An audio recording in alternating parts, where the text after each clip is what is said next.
Welcome back to Winning the Battle for Talent, the podcast where our customer service experts discuss people management, reducing attrition, and helping employees thrive. Let's join the conversation.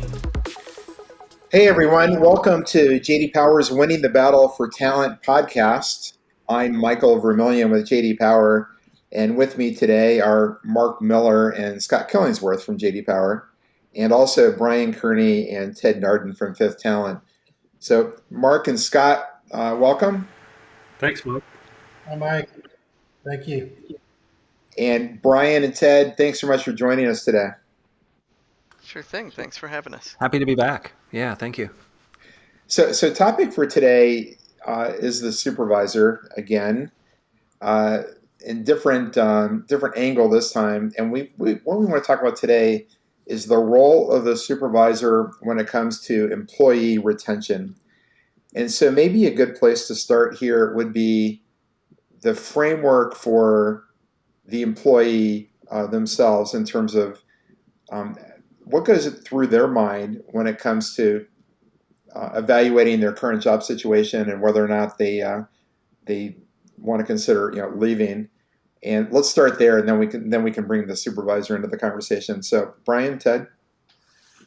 Yeah, you bet. This is Ted, and what I'll do is I think I like the way you're going here, because what goes on in a person's mind when they're ready to leave an organization or begin to think about exiting an organization, it really follows three stages. The first stage is they begin to look for other jobs. And so if they have, for example, emails coming in from Indeed or Monster or all these different sources, maybe they're not looking at them, but now they start to look at them. And if they're not subscribed to these types of things, they begin to subscribe. They begin to talk to friends.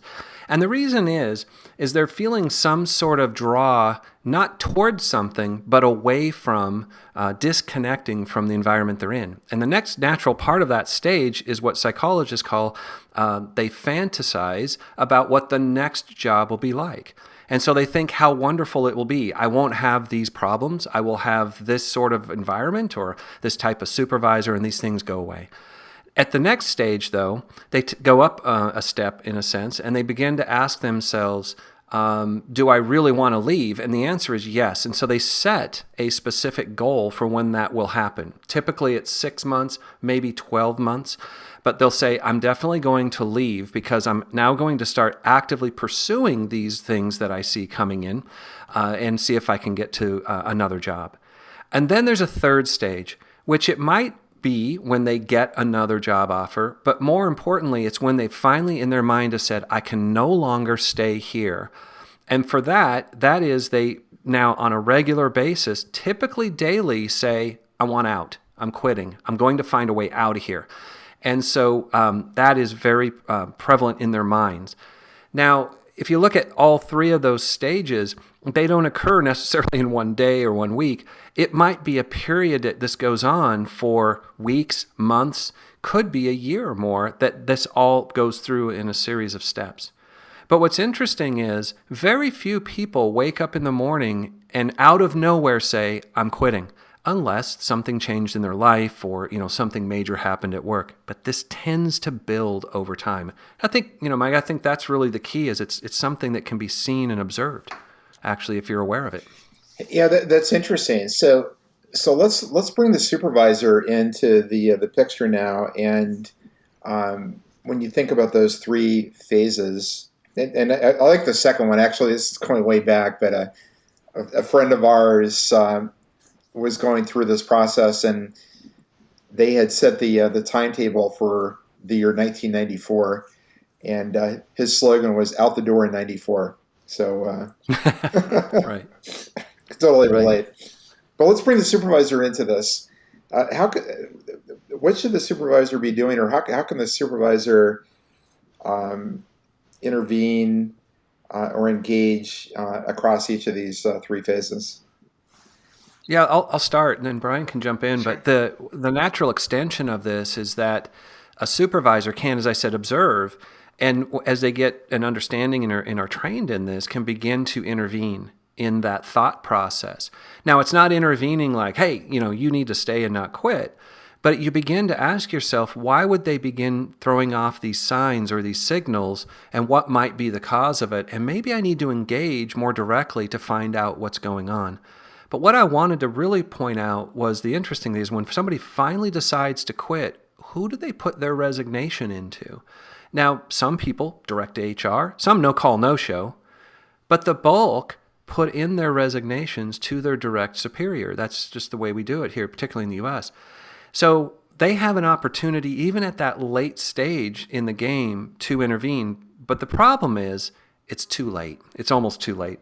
In fact, I think the only part of this that could be even later is to do the, why are people quitting analysis. It's a little bit late. So the supervisor's role is very important in all of those stages leading up to that, and even in the very last part of it. So they're very important. They're key in that process. Yeah, Okay. and I think I'm going to... Oh, go ahead, Mike. Brian, yeah, you go ahead, because where I was going to go next is that's kind of the when. My next question was going to be how should they be intervening, but Brian, why don't you take it? Sure. And we're the meaningful work people, so I'm going to take people back to this whole concept of really as what we found is why people stay and want to engage in, let's say if it's customer service, something like that. It's this whole concept in the body of research called meaningful work. And when I find my work meaningful, I would like to stay. And the number one characteristic of when the work is meaningful is when my work makes a difference in someone else's life. So, hey, great latent potential, because in a customer service job, that's what you're doing all day, is helping people. So it's, if that is what is driving them, and we also have explained earlier this concept of grind, that's what's killing meaningful work. If there's something getting in the way of authentically helping somebody, and unfortunately the number one source of grind, according to our research and meaningful work research, is your direct boss, is your supervisor. So let's unpack that just a little bit more of, hey, if I am the, say, customer service agent, and I am not, there's many things that could be going wrong. I'm not very successful with customers. Well, how does the supervisor play a role there? Well, they're the ones who are supposed to help understand what's going on with them, the strengths and weaknesses, and help them to be self-managing, self-correcting, so that they can excel on their own when they're with the customer. So therefore, hey, that reinforces that opportunity for more meaningful moments. I like this job. I feel supported. This is great. The other is, hey, on the negative side, I have a great customer interaction, and all of a sudden it's like, well, your metrics aren't very good. That call was really long. You didn't follow all the processes, the QA checklists you didn't complete, and therefore you're failing. I'm going to fail in that call. You got to get better.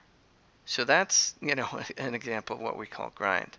So when you take a look at it, now that people are at home, so much of that whole experience of whether you like your job or not is really coming from the supervisor. Are they supporting you? Are they helping you? Are they reducing the grind that you're feeling? And if they are, people are staying. That's what we see as a delta. Even, we'll see some things like burnout pop up of like, hey, I'm leaving because I'm burned out. Once again, the supervisor has a lot to do and a lot of responsibility to ensure their people aren't burned out.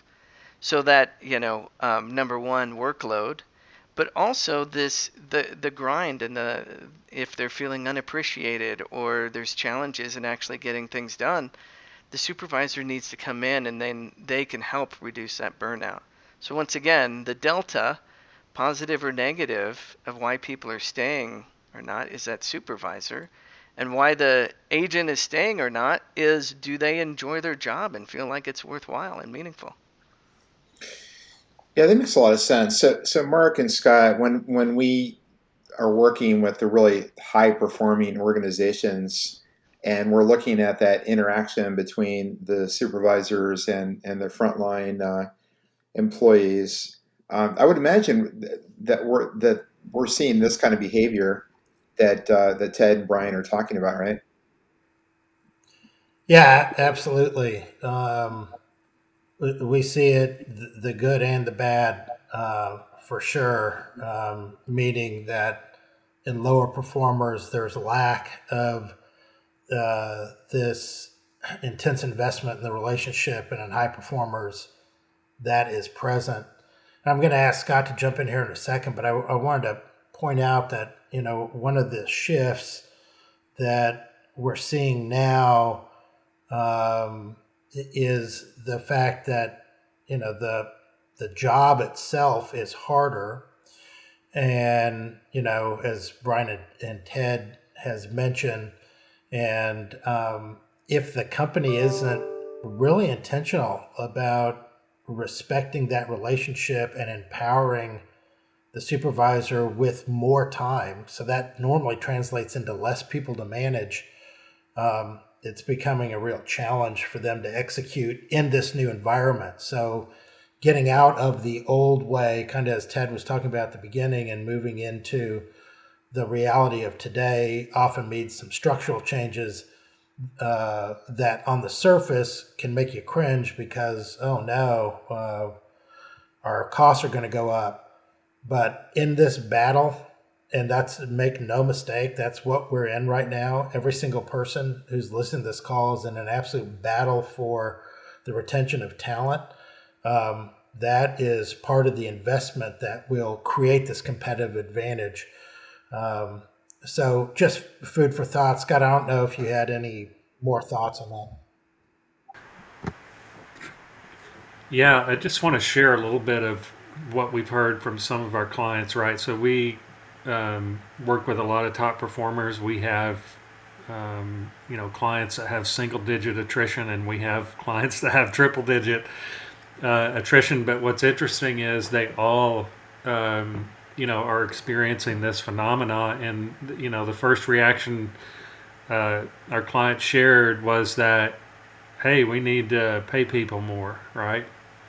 And so that really didn't do the trick. That really didn't seem to impact attrition that much. And then, this was, COVID offers a lot of flexibility with people working at home. So maybe we should, give people more flexibility, make them happier, more pay. And while it may have worked to varying degrees for some, it really hasn't solved the problem. So, I think we're kind of narrowing in on, the piece that may have been missing for consideration for some. As our, in call center, we want, metrics, metric driven. So, things like, the ability to schedule and paying them more. Those are things that we can do in a very easy way. But, this seems to be, a little more work involved, right? Ted and Brian, you have to be intentional about it. Yeah, definitely. It takes a different type of focus and approach. Okay, that's probably a good place to end for today on this topic of the role of the supervisor in employee retention. So, Brian and Ted and Mark and Scott, thanks for joining us today. Our pleasure. Thank you. And thanks to our listeners as well, and we'll see you next time.